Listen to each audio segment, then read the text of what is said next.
La oleada de golpes de Estado en antiguas colonias francesas en África parece no tener fin. Tras el levantamiento del pasado julio en Níger, el enésimo en la región del Sahel, ahora ha sido el turno de Gabón. Aunque con matices diversos, las rebeliones militares parecen tener un común denominador. Todas ellas constatan el fracaso del modelo neocolonial de una Francia que pierde peso político, económico y militar. Patrice Lumumba fue el primero en fungir como primer ministro del Congo independiente. Por un brevísimo periodo de 4 meses, el joven político multilingüe que escribía poesía y leía ávidamente a Rousseau, a Voltaire, a Molière o a Víctor Hugo, comandó la esperanza del país más joven, rico y extenso de un África que comenzaba su lento y tortuoso camino hacia la libertad, después de siglos de imperialismo, colonialismo y explotación europea.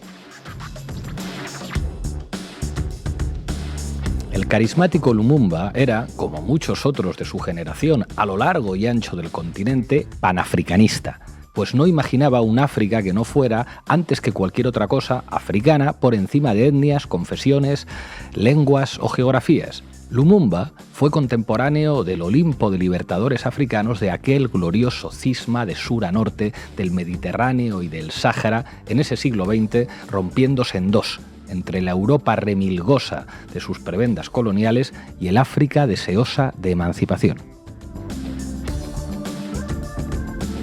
En septiembre de 1960, Lumumba fue depuesto y depuesta fue quizá también con él la democracia congoleña.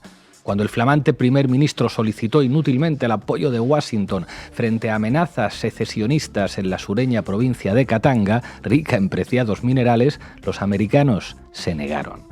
Las protestas, azuzadas por intereses políticos, económicos, militares y diplomáticos de los otrora colonizadores belgas no dispuestos a irse del todo y alimentadas por sus armas y su dinero, se incrementaron poniendo presión a Kinshasa. Fue cuando Lumumba, el de la mirada taciturna de gafas redondas, recurrió a Moscú.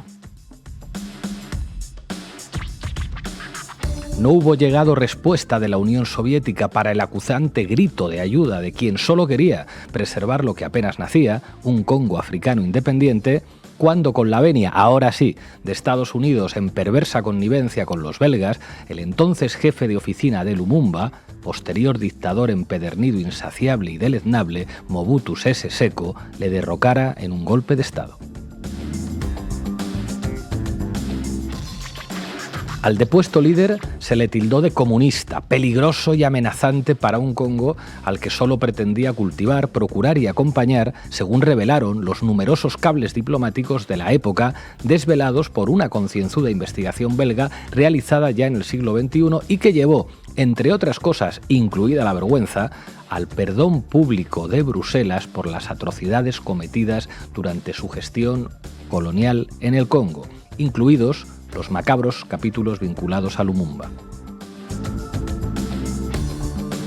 En enero del siguiente año, al despuntar 1961 y multiplicarse las independencias en el resto del continente, a Lumumba le asesinaron. Muchos dedos apuntan a demasiados lados: la CIA, los servicios secretos belgas, la poderosa Iglesia Católica Africana o el sanguinario Mobutu, todos estaban ahí. Han pasado ya más de 60 años desde el asesinato de Lumumba.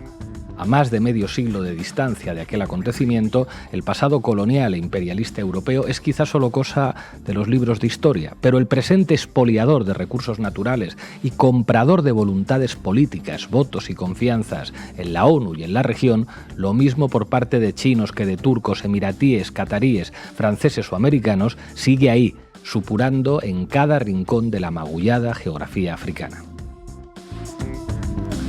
Bueno, esto lo escribía hace 3 años en contexto el periodista y diplomático mexicano Diego Gómez Pickering en un artículo titulado Lumumba y los 60 años de tragedia africana. Léanlo. Hoy, en La Base, hablamos del viejo y del nuevo colonialismo en África. Bienvenidas y bienvenidos.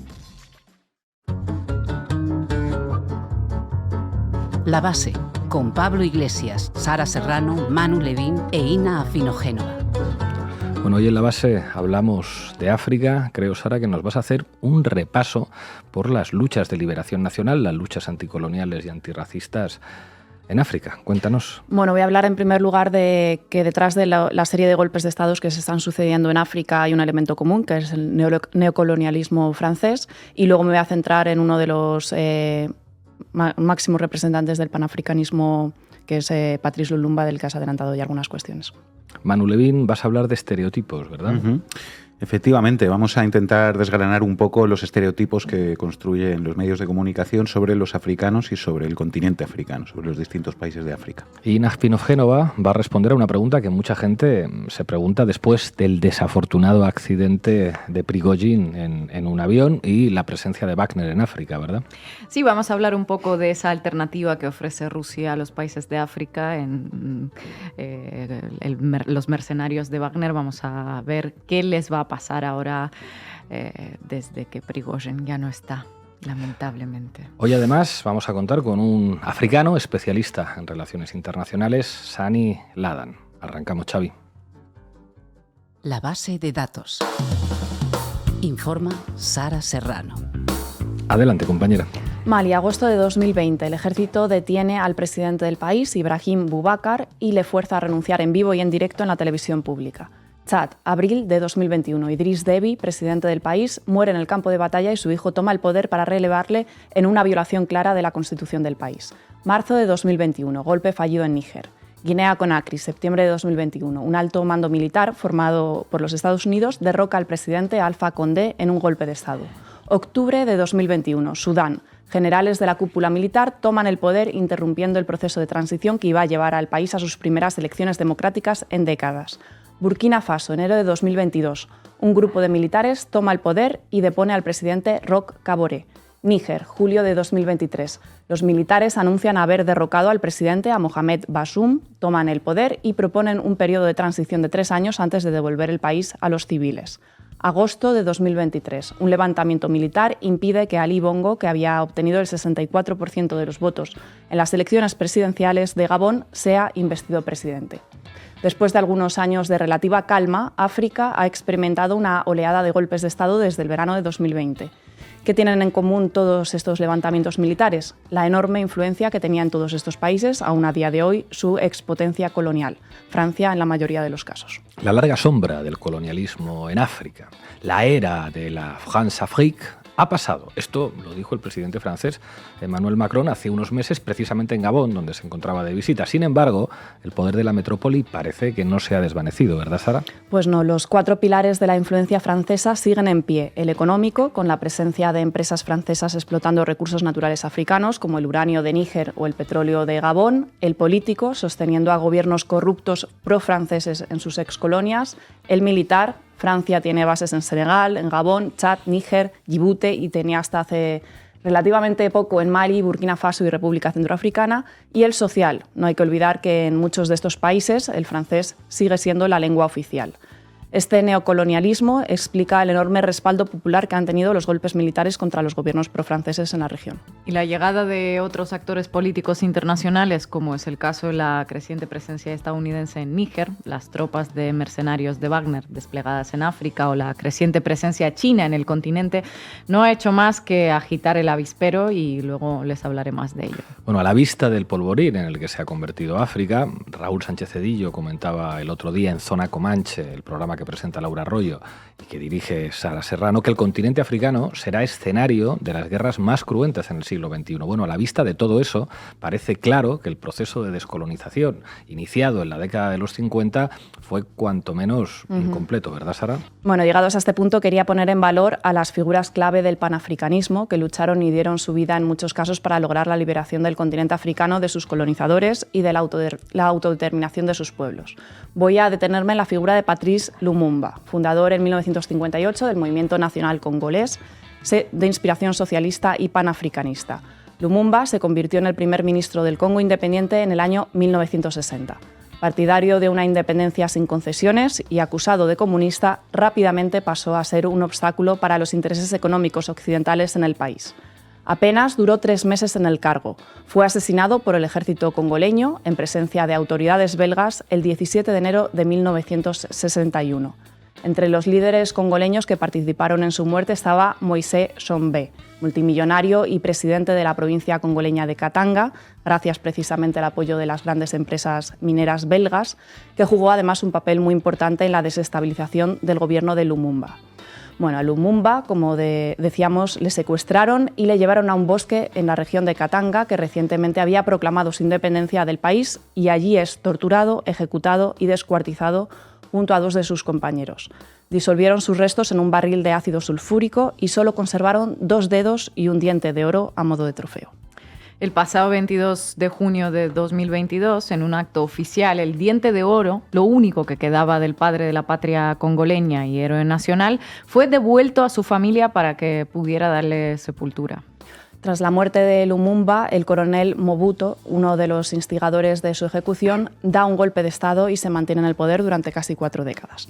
En el momento de su muerte, Lumumba tenía solamente 35 años y podría haber jugado un papel muy importante, no solo en el proceso de descolonización de su país, sino en los procesos de independencia de todo el continente africano. Su asesinato causó un gran impacto y gran consternación también entre la izquierda anticolonial y anticapitalista en Europa. Así es, como comentabas antes, Pablo, Lumumba pertenecía a esa minoría africana que había logrado adquirir una educación formal a pesar de los impedimentos de la administración colonial.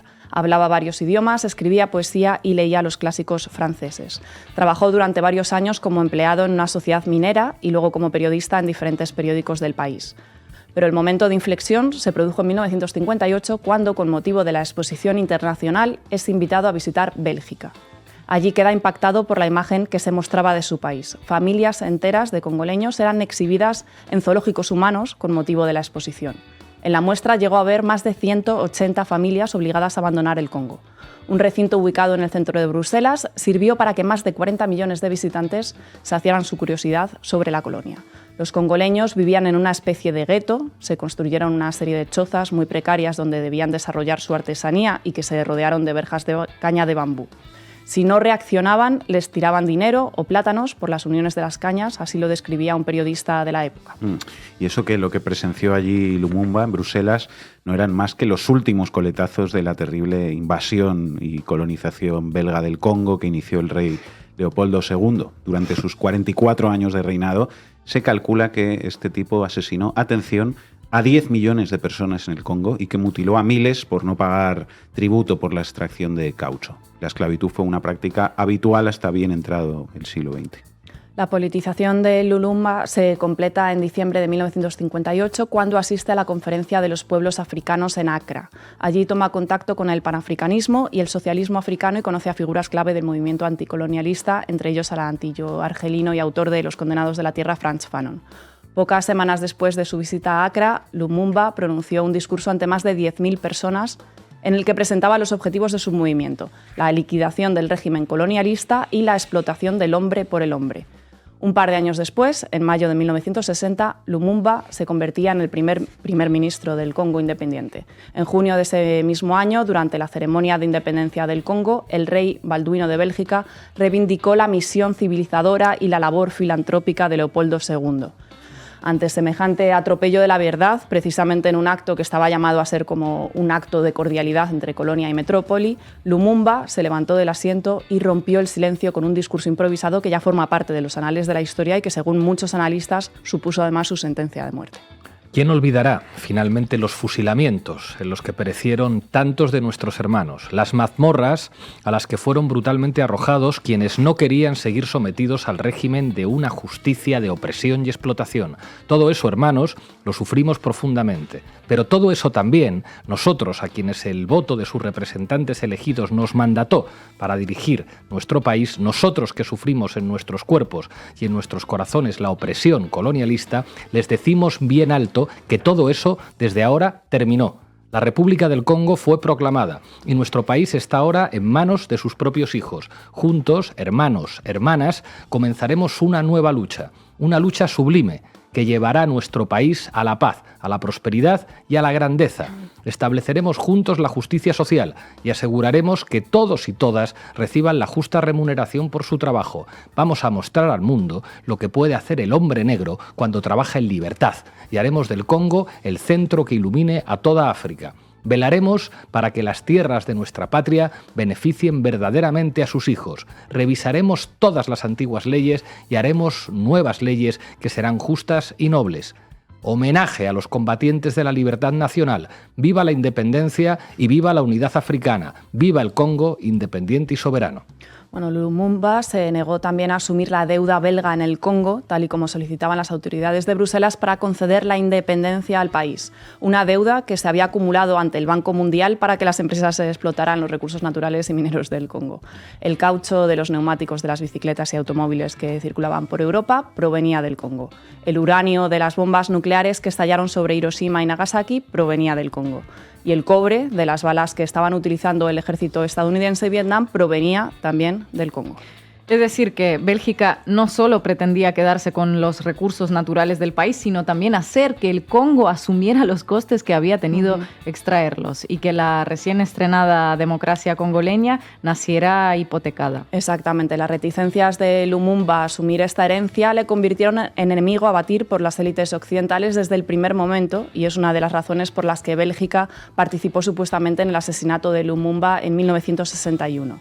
En 2002, a raíz de una investigación parlamentaria, el gobierno belga admitió ser responsable moral, pero no culpable, del asesinato de Lumumba. Por su parte, el gobierno norteamericano y la CIA también maniobraron para acabar con Lumumba. Un informe del Senado de Estados Unidos de noviembre de 1975 reveló que la CIA había ordenado su envenenamiento.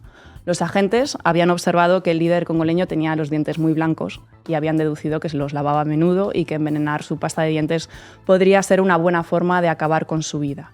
En un telegrama de agosto de 1960, el director de la CIA, Alain Dulles, dijo a sus agentes de Leopoldville: «Hemos decidido que su alejamiento es nuestro objetivo más importante y que en las circunstancias actuales merece una alta prioridad en nuestra acción secreta». Ese mismo mes, Eisenhower había autorizado a la CIA a eliminar a Lumumba bajo acusaciones de comunismo. Lumumba no fue ni mucho menos el único caso de luchadores por la liberación nacional que acabaron siendo asesinados. Thomas Sankara fue otro ejemplo. Muchas gracias, Sara, por este reconocimiento de hoy al que fue uno de los padres de los movimientos de liberación africana. Gracias. A ti. Yes, Europe is a garden. We have built a garden. Everything works. It's the best combination of political freedom, economic prosperity, and social cohesion. The rest of the world, and you know very well, Federica, is not exactly a garden. The rest of the world, most of the rest of the world, is a jungle. En fin, tremendo el responsable de la diplomacia europea, militante del Partido Socialista Obrero Español, al que la prensa presentó en su momento cuando quiso disputarle a Almunia la Secretaría General del partido y la candidatura como el Óscar Lafontaine español. Esto es para la figura que a los medios de izquierdas en España presentaban como el presidente más de izquierdas que hubiera podido tener España. Josep Borrell, casi nada. Manu Levin, ¿qué nos tienes? Pues lo adelantábamos al principio, vamos a hablar de estereotipos. Dale, Xavi. Titulares al banquillo. El análisis mediático de Manu Levin. Bueno, sabemos que los medios de comunicación, y esto ocurre con el discurso en general e incluso con el propio lenguaje, más que reflejar la realidad, construyen la realidad, construyen la percepción que tenemos de las cosas, son performativos. En el caso del continente africano, los contenidos y los discursos que mayoritariamente despliegan los poderes mediáticos configuran, por lo tanto, la percepción que todos y todas tenemos sobre esa parte del mundo, configuran una imagen de África. Hoy en la base, Manu Levin nos habla de los elementos clave que definen el discurso mediático sobre el continente africano.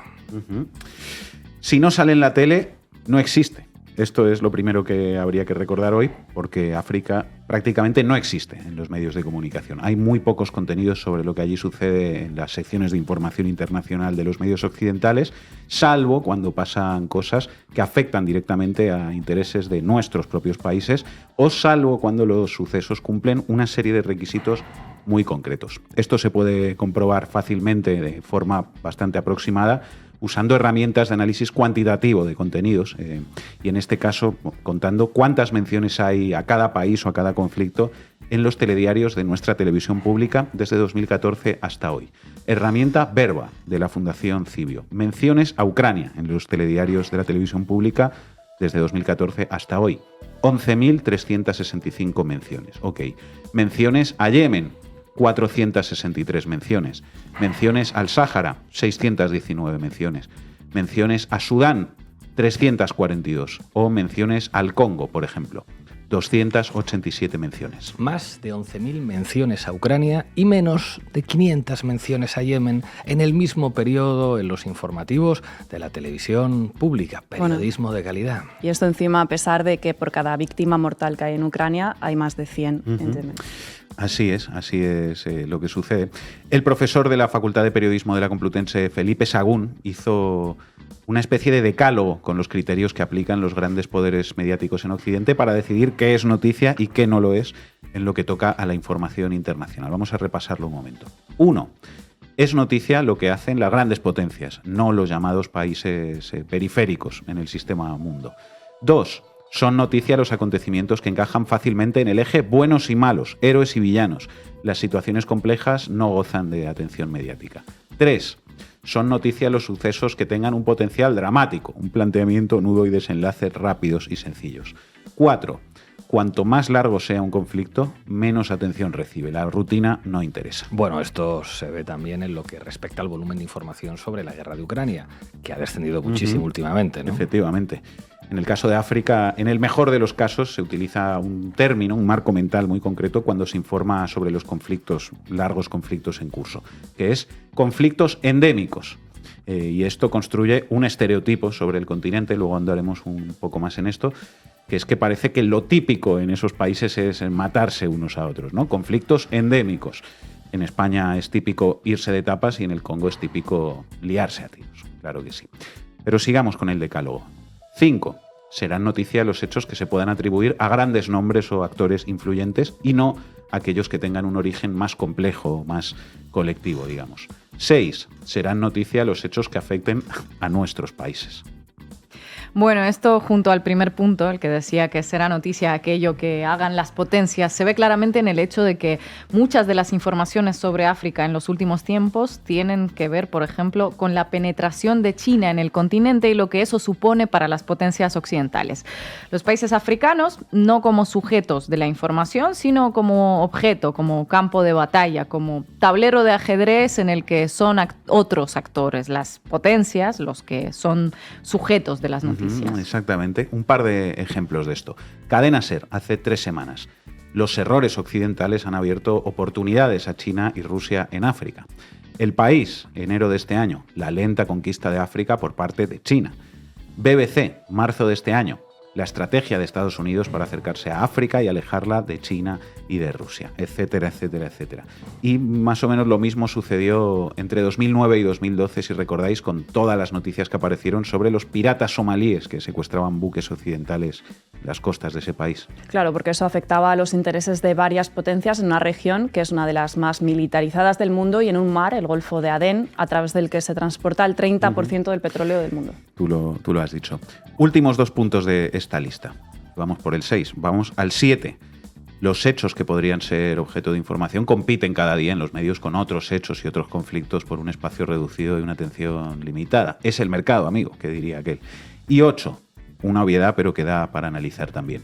Las empresas de comunicación que dispongan de corresponsales o enviados especiales en una zona fija informarán mejor sobre los acontecimientos que sucedan allí. Esto es una obviedad, insisto, pero resulta que el modelo de corresponsales y enviados especiales está en extinción absoluta y está siendo sustituido por el modelo de periodistas freelance a los que se les pagan 30, 40, 50 euros por una pieza o un reportaje concreto. Es decir, precarización pura y dura del periodismo que afecta especialmente a la información internacional. Entonces, repasando estos 8 puntos, creo que se entiende un poco mejor el escaso espacio que le dedican los poderes mediáticos en Occidente a lo que sucede en los distintos países de África. Y quedémonos con esta también obviedad de los distintos países de África, porque vamos a analizar ahora algunos de los estereotipos sobre el continente africano que construyen las informaciones que sí que hay en nuestros medios de comunicación sobre lo que allí sucede. Y el primero de ellos tiene que ver precisamente con esto, que es que el discurso mediático tiende a hablar de África así, como un todo único y homogéneo. Tiende a tratarla básicamente como si fuera un solo país, digamos. Ya lo dijo el maestro Kapuscinski, el primer error que cometemos al referirnos a África es singularizarla. Todo está en Kapuscinski. Dentro de esa homogeneización sí que se podrían distinguir, digamos, dos grandes regiones, dos grandes zonas a las que se asocian estereotipos en los medios de comunicación. Una de esas dos zonas sería el norte de África. Ahí el estereotipo es el de una región presentada como una fuente de inseguridad vinculada al terrorismo y vinculada también a un auge del islam político.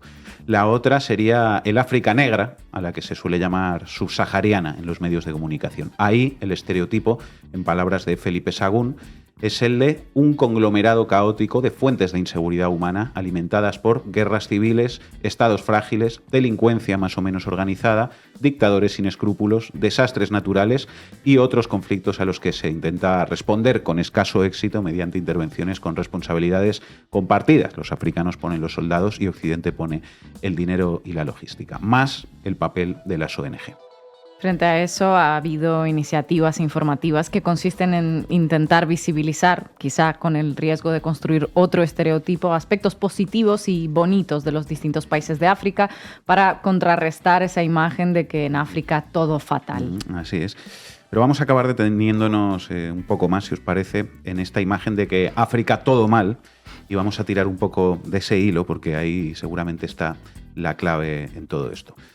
¿Cuál sería el principal estereotipo construido sobre el continente africano? ¿Cuál sería el primer adjetivo que se le vendría a alguien a la cabeza si piensa en cómo se define a África? No sé, pobre. Pobre, eso es. África es pobre. Esa es la imagen que se construye, ¿no? Solo un ejemplo. Noticia en El Tiempo, principal diario de Colombia de línea derechista. ¿Por qué África es el continente más pobre del mundo? Estos son los motivos. En realidad es un poco al revés. África es rica.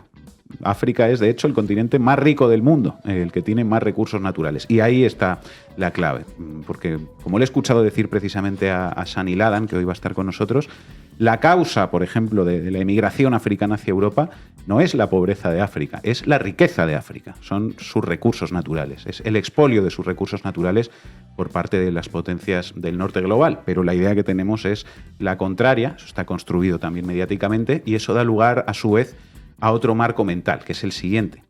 Los africanos necesitan nuestra ayuda, los africanos necesitan nuestros recursos y quieren nuestros recursos, nuestra riqueza. Esta idea viene reforzada, por un lado, por todas las noticias que todos y todas tenemos en la cabeza sobre la inmigración africana, presentada siempre como un problema y como una amenaza securitaria, civilizacional y casi numérica, con imágenes de pateras, etcétera, cuando la realidad es que solo un pequeño porcentaje, el 1% del total de personas migrantes que llegan a Europa, decía algún informe del INE, llegan cruzando el Mediterráneo en embarcaciones precarias. El otro 99% llega por otras vías. Pero así es el relato, ¿no? Y por otro lado, esta idea viene reforzada también por todas las noticias sobre cooperación internacional y sobre el papel de las ONG occidentales en África, que tenemos todos y todas también en la cabeza. Creo que no hace falta entonces repasar ejemplos de esto, ¿no?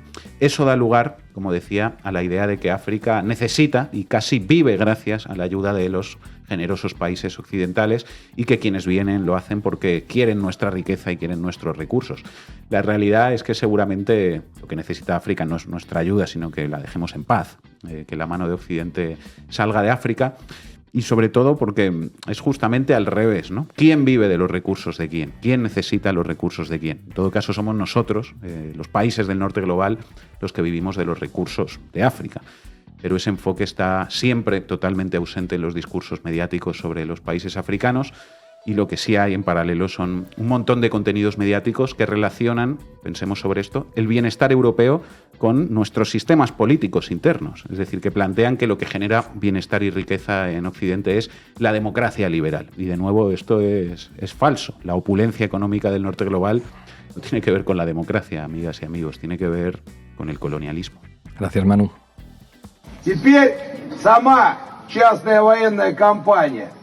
Мы были вне закона много лет, есть статья за наемничество. В разных странах чепушили правительство, делали военные перевороты, выигрывали войны за всяко разных государей. Bien, podría ser un epitafio. ¿Qué tal, Ina Finogénova? Vamos ahí. ¿Pa' qué me invitan? El análisis internacional de Ina Finogénova. A finales de julio, principios de agosto, periodistas y medios de comunicación que informaban sobre el golpe de Estado en Níger se fijaron en un detalle recurrente de las concentraciones a favor de los militares golpistas. La presencia entre los manifestantes de banderas rusas. No parecía tratarse de casos puntuales y resultó tan llamativo que lógicamente muchos empezaron a hablar sobre la posibilidad de que la mano de Moscú estuviera detrás de todo. La verdad es que una ya está tan acostumbrada a que en cualquier sarao siempre se termina hablando de la mano de Moscú, justificada o injustificadamente, que ya terminas agarrando con pinzas cualquier información al respecto. El panorama en África no parece tan claramente delimitado como se nos quiere presentar. Si echan a Francia es porque abrazan a Rusia. Hay muchos intereses entrecruzados, la presencia de China es muchísimo más arrolladora en la región que la de cualquier otro país. Turquía está intentando entrar también, Rusia obviamente, y el hecho de que unos manifestantes salgan con banderas rusas, creo que se debe más a la intención de esos manifestantes de mostrar su rechazo a Francia. Sí, no, es un poco como, a ver, ¿cómo jodo a los imperialistas franceses y occidentales que prefieren el statu quo con la permanencia de los gobernantes locales de los que yo estoy harto? Pues sacando la bandera del país al que consideran su mayor enemigo en estos momentos, ¿no? Un poco así. Eso es, un poco así. Ahora, ¿le gustaría a Rusia expandir su influencia en África? Parece bastante claro que sí, y más adelante entenderán por qué lo afirmamos con tanta rotundidad. En los últimos 3 años se han producido 9 golpes de Estado en África, en países vecinos de Níger, entre ellos en Mali o en Burkina Faso. Había una importante presencia rusa que el Estado ruso negaba. Ya, pero ya sabemos que allá donde no estaba el ejército regular, estaba el ejército privado, ¿verdad? Así es. El jefe de los mercenarios Wagner, Yevgeny Prigozhin, empezó a hablar públicamente acerca de sus actividades en África hace tan solo un año, mientras reclutaba en las cárceles a gente dispuesta a ir a la guerra de Ucrania a cambio de indultos. Según sus propias palabras, antes de la invasión rusa de Ucrania, Wagner se había dedicado a poner patas arriba a distintos gobiernos en varios países, organizar golpes de Estado y ganar guerras en nombre de zares locales, literalmente. Ahora las preguntas son muchas. ¿En qué países estaban y qué hacían, además de poner patas arriba a los gobiernos? ¿Y qué va a pasar ahora que Prigozhin tuvo un desafortunado accidente de avión? Vamos pasito a pasito. La incursión de Wagner en países extranjeros empezó en realidad desde Siria sobre el año 2015. Allí los mercenarios de Wagner se dedicaron a custodiar los pozos petroleros en los territorios que se encontraban bajo el control del Estado Islámico. En 2018, 2 centenares de miembros de Wagner aterrizaron en la República Centroafricana. ¿Para qué? Bueno, para defender al régimen de Faustin Touadéra con ejército y armamento a cambio de recursos naturales que en la República Centroafricana hay de sobra, especialmente en lo que se refiere a uranio, diamantes y oro. A la República Centroafricana le siguieron Libia, donde mercenarios de Wagner ayudaron al general Khalifa Haftar en su asonada contra el gobierno de acuerdo nacional, internacionalmente reconocido. De ahí se expandieron a Argelia, Congo, Nigeria, Etiopía, Sudán, Mali, Burkina Faso, Madagascar y otros países. En algunos países se trató solo de operaciones militares, mientras que en otros contrataban el paquete completo. ¿Qué incluía el paquete premium de los servicios de Wagner?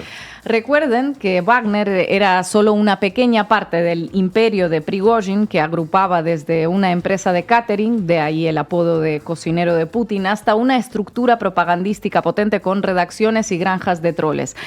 Entonces, países como la República Centroafricana, Mali o Sudán, por ejemplo, recurrieron a otros servicios: escoltas personales para presidentes, asesoramiento político, organización de elecciones, probablemente con garantías de que se votase bien, y hasta creación de estructuras propagandísticas en apoyo a esos zares, como diría Prigozhin, que les pagaban con recursos de sus territorios. Vamos, servicios de apoyo a regímenes autoritarios, en otras palabras. Servicios generosamente pagados, al parecer. En los últimos años, en distintos países africanos, se ha creado toda una serie de empresas pantalla de Wagner, básicamente para la apropiación de recursos. En Sudán, por ejemplo, la empresa Meroe Gold opera una planta de procesamiento de oro. En la República Centroafricana, una empresa de extracción de diamantes y de oro, Lobai Invest. Según cálculos de Financial Times, Prigozhin ganó centenares de millones de dólares en los últimos años de la extracción de petróleo, gas, oro y diamantes, principalmente en África. Todo pese a haber estado sancionado. Y todo eso parece ser solo la información que se hizo pública. El tamaño del negocio que le debe de haber quedado allí probablemente sea mucho mayor. Y desde luego que Rusia pues no se lo va a querer perder, imagino. No, y esta es justo una de las grandes cuestiones que se debate ahora en Rusia. ¿Qué pasará con la herencia de Prigozhin en África? ¿Quién se hará cargo de ella? ¿Y qué pasará con los mercenarios de Wagner que todavía quedan en Mali, en República Centroafricana, Sudán, Libia o Siria? Me atrevería a decir que Rusia ha estado buscando un sustituto para Prigozhin que se haga cargo de las operaciones africanas desde antes de que su avión sufriese el desafortunado accidente que todos conocemos. Informaba hace poco Bloomberg que semanas antes de su muerte el Ministerio de Defensa prohibió a los mercenarios de Wagner usar aviones militares del ejército, así como la base aérea rusa en Siria. Y mientras Prigozhin se grababa ese videíto desde África, el viceministro de Defensa ruso, Yunusbek Evkurov, ya estaba de visita en Libia y en Siria para arreglar con los gobiernos locales el traspaso de los mercenarios de Wagner bajo el amparo del Ministerio de Defensa ruso. Es decir, estaban haciendo básicamente lo que tenían planteado desde hacía meses, destruir Cartago del Lenda Est. Primero lo intentaron por las buenas, a principios de junio, cuando propusieron a Prigozhin poner a Wagner bajo el mando del Ministerio de Defensa ruso, y después de que Prigozhin marchara sobre Moscú, pues ya empezaron a intentarlo por las malas, evidentemente. Eso parece. Después de la muerte de Prigozhin, Yunusbek Evkurov realizó toda una gira por los países africanos, visitó Libia, Mali, Burkina Faso, República Centroafricana, aparentemente para convencer a los gobernantes locales de que Rusia, pese a reiniciar ese negocio, no los iba a dejar solos, y también muy probablemente para convencer a los comandantes de Wagner que aún se encuentran ahí para que hagan las paces con el Ministerio de Defensa. Paralelamente, otras empresas militares privadas rusas menos conocidas internacionalmente, como Redut, ya están expandiendo su presencia en países como Siria o Libia. La empresa tiene fuertes vínculos con la inteligencia militar del país y es una de las principales candidatas para ocupar el lugar que dejó Wagner en distintos sitios. Lo que parece indudable es que nada va a quedar sin protección, ¿verdad? Rusia está dispuesta a fortalecer la cooperación en todas las esferas, dijo el líder de Burkina Faso, Ibrahim Traoré, en su declaración al finalizar una reunión con el viceministro de Defensa ruso. Todas las esferas, lo que decíamos antes, el paquete premium y la cobertura total. El paquete premium. Todo esto nos deja varias reflexiones sobre la memoria que persiste en los países africanos de la lucha anticolonial de la URSS, que probablemente es la que les impulsa ahora a salir con banderas rusas, y sobre que las actividades de la Rusia contemporánea nada tienen que ver con esa lucha anticolonial, sino que más bien se asemejan a las de un país imperialista. Pero tampoco es que sea la única fuerza imperialista en la región, todo se ha dicho. China, que invierte millones en infraestructuras a cambio de los enormes recursos presentes en el continente, Francia, la que echan una y otra vez pero que no se termina de ir, los omnipresentes Estados Unidos, entre otros, y eso le hace pensar a una sobre el mundo multipolar del que muchos se llenan la boca sin pararse a pensar un momento en la naturaleza de esa multipolaridad que viene a sustituir el orden actual. ¿Qué multipolaridad? ¿La del modelo explotador y extractivista? ¿La que en lugar de un imperialista controlando minas de diamantes traiga a 3 o 4 a hacer lo mismo y repartirse la tarta? ¿De qué les servirá a esos países cambiar una fuerza colonial por otra si no hay prácticamente ningún beneficio para sus sociedades? ¿Va a ser más justo ese mundo? Muchas preguntas sin respuesta. Así es, compañera. Muchas gracias. En el G20 aprobamos algo de estricta justicia, que la Unión Africana sea parte del G20. ¿Y por qué digo que es de estricta justicia? Porque África ha sido, con el correr de los años, un continente saqueado en su riqueza por Europa y las potencias del mundo. Hoy en la base nos acompaña Sani Ladan, especialista en relaciones internacionales. Muchísimas gracias por atender a la base. Gracias, Joao, por la invitación.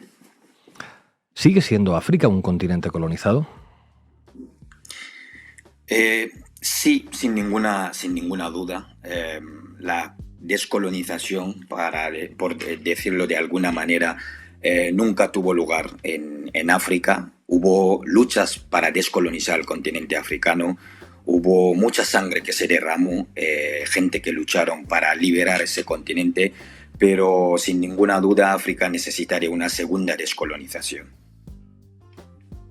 ¿Qué tal, Sani? Muchas gracias por estar aquí en La Base. Yo quería preguntarte cuáles son los elementos comunes que están detrás de todos estos golpes de Estado que están produciéndose en África en estos últimos años. En primer lugar, he escuchado detenidamente la introducción que estaban haciendo y hay algunas cosas que creo que es necesario que entendamos. En un mundo hemos hablado de la multipolaridad, hemos hablado que estamos en un mundo interdependiente. Yo creo que el hecho de que los africanos busquen hoy en día diversificar sus socios no hace de los africanos unos tontos que no saben realmente lo que están haciendo. Leo y escucho muchos análisis desde medios occidentales generalmente y hay análisis que infantilizan muchísimo al continente africano.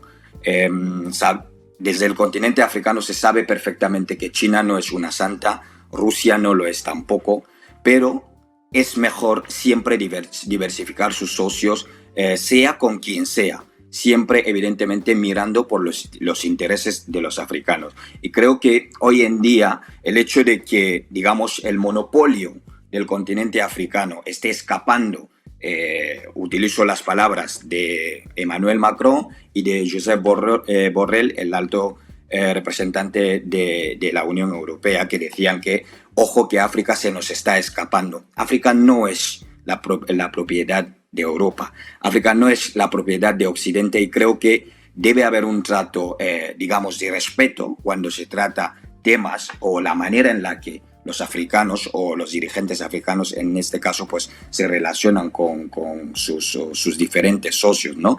Hemos hablado de Wagner. Evidentemente la presencia de los mercenarios en África no es de ahora. La presencia de los mercenarios en África lleva mucho tiempo. No sé si conocéis la figura de Bob Denard. Bob Denard es uno de los mercenarios utilizado por el gobierno francés durante mucho tiempo para llevar a cabo golpes de estados en África. La única diferencia quizás es que ahora los que utilizan los grupos privados o esos mercenarios, como se le llama, pues es Rusia en este caso, ¿no? Esa es la única diferencia. Ahora, respondiendo a la pregunta, ¿qué tienen en común? Hay que tener en cuenta que los golpes de Estado en África, en algunos países africanos, ha habido prácticamente golpes de estados desde el acceso a la independencia de la mayoría de los países desde los años 60.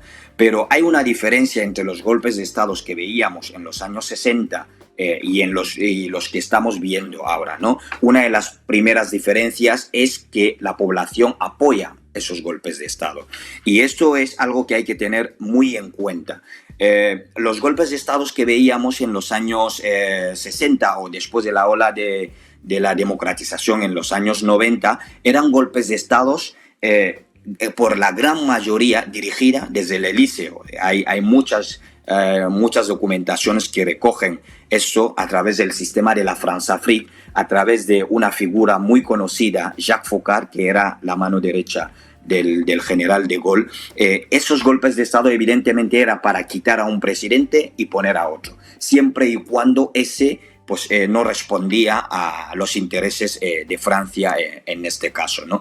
Entonces, hoy en día los golpes de Estado que estamos viendo, por lo menos los que hubo recientemente, pues hay como un apoyo por parte de la población, porque vienen con un discurso, se puede decir, rupturista, en este caso, en el que intentan quitarle lo que en francés se llama précaré francés, porque durante mucho tiempo se ha considerado al continente africano, sobre todo los países excolonias francesas, como el précaré francés, que sería como un patio trasero de Francia, ¿no? En este caso. Entonces, el hecho de que vengan con esos discursos rupturistas, en primer lugar, una de las primeras cosas que tienen en común esos golpes de Estado, hablamos de Burkina Faso, de Mali y también de Níger en este caso.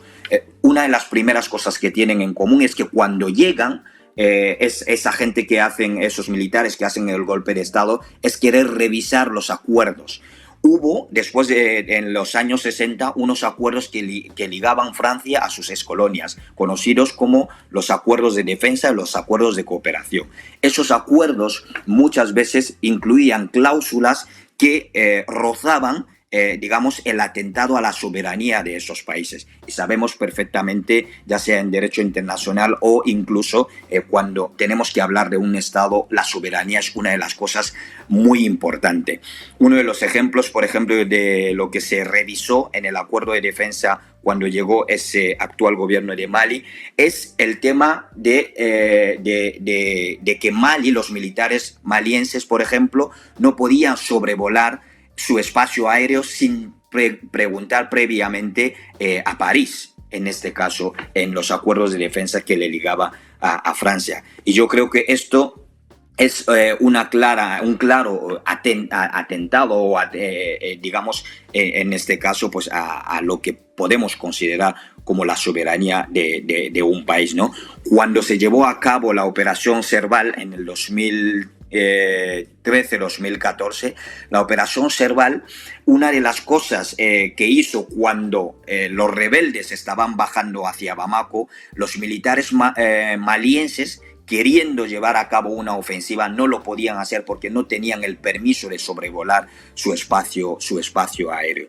Y yo creo que la revisión de esos acuerdos, después de tanto año del colonialismo francés, es lo que hace que la gente salga a la calle en apoyo a esos militares que en este caso ven que están queriendo romper con la antigua metrópolis, ¿no? Esto podemos decir más o menos que son las similitudes que hay entre esos países.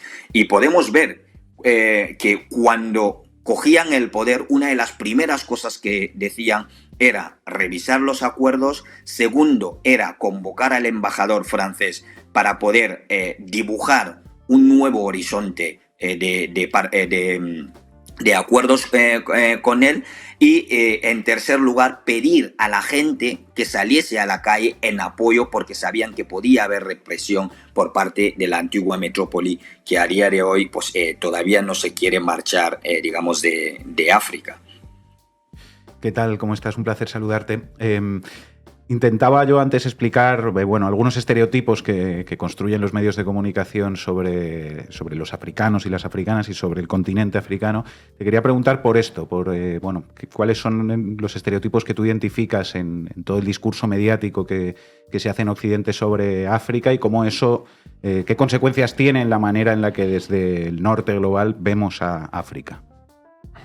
Las consecuencias las vemos las personas que habitamos el norte global, por decirlo de alguna manera, porque la manera en la que se ve África, así es como se tratan a los africanos, independientemente del lugar donde estén, independientemente del estatus que tengan. La infantilización del africano es algo que viene mucho atrás, es algo que viene de la época de la esclavización, donde se pensaban, incluso hay documentos, algunos documentos incluso que recogen eso de la figura del africano, el buen africano, el buen negro en este caso, es una persona que tiene que hacer reír a la gente o es una persona a la que hay que disciplinar. Y de ahí también la idea de una Europa civilizadora que tiene que ir a África a decirle a los africanos lo que tienen que hacer.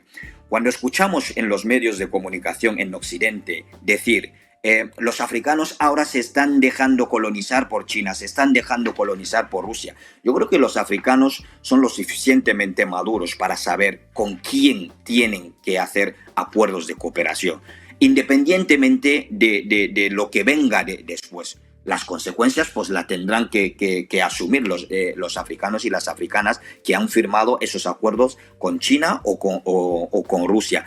Pero lecciones de moral, yo creo que Europa, como lo digo siempre, no está bien situada para dar lecciones ni de democracia ni lecciones de moral a ningún otro país. Hemos visto un país como Francia aquí con el 49.3 en Francia, donde la reforma de las pensiones, el pueblo francés salió a la calle día tras día, semanas tras semanas, pero al final con un mecanismo que es muy dudoso que sea democrático, el presidente Macron ha seguido adelante con esto, ¿no? Y estos son los países que vienen a dar lecciones de democracia, por ejemplo, en los países africanos. Y esto es lo que lleva a que escuchemos discursos como el de Borrell, que decía este famoso discurso donde decía que Europa es un jardín y hay que proteger el jardín de los bárbaros, de los salvajes que vienen a invadir el jardín. Esa es la imagen que se proyecta del africano o de la africana, e incluso lo podemos extrapolar a diferentes ámbitos. Las propias personas, cuando hacemos análisis, después evidentemente de mucho tiempo dedicándonos a ese continente, a las relaciones internacionales, geopolítica y todo eso, cuando nos sentamos muchas veces incluso para debatir, siempre se intenta como apagar nuestras voces diciéndonos que estamos hablando desde las emociones. Yo he llegado a estar en mesas de debates donde prácticamente no me han dejado hablar por ser africano y tener un discurso que va en contra, evidentemente, de los discursos hegemónicos que escuchamos en los medios mainstream. ¿Qué tal, Sani? Muchas gracias por estar aquí y por tus comentarios que amplían mucho el panorama nuestro, ¿no? Y la perspectiva que desde aquí estamos intentando plantear. El otro día estuvimos aquí en Zona Comanche con Raúl Sánchez Cedillo y dijo Raúl que el continente africano será escenario de las guerras más cruentas del siglo XXI. Te quería preguntar cuál es la perspectiva desde África, si es tan así o no, o todavía se puede evitar. No me sorprende esas declaraciones. De África prácticamente nunca han salido diagnósticos positivos.